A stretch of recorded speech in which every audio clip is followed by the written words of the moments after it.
This is day 12 of 100 days of theology. Now, this time we're going to talk about Bonhoeffer and being the Imago Dei.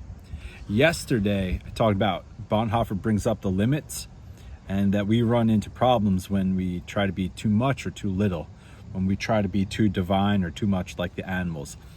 And it's better to live within that thrive zone. Well, for Bonhoeffer, that understanding is the thrive zone is just being in the Imago Dei.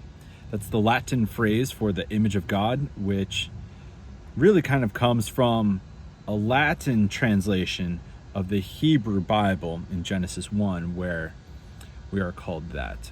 And the most important thing I think to say is you can be image in a few ways, because image in the original languages, it doesn't just mean image, it can mean painting, it can mean reflection, it can mean, what was the other one?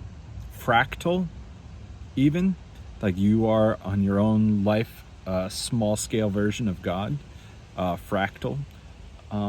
Probably Bonhoeffer, his favorite would just be the classical definition, not necessarily any of those, but that each person, by the sheer fact of existing, should be treated with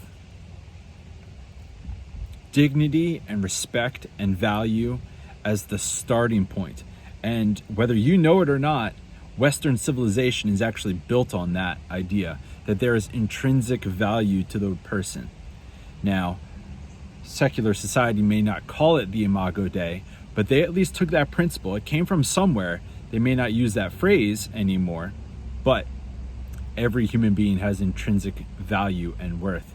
And that's why Bonhoeffer also became a pretty well-known ethicist, because he was always trying to understand what is it that we're supposed to do when we reach conflict or issues with one another. How do we understand the role of lying to one another? Should you lie to someone who has an inherent dignity and value? So give that a thought.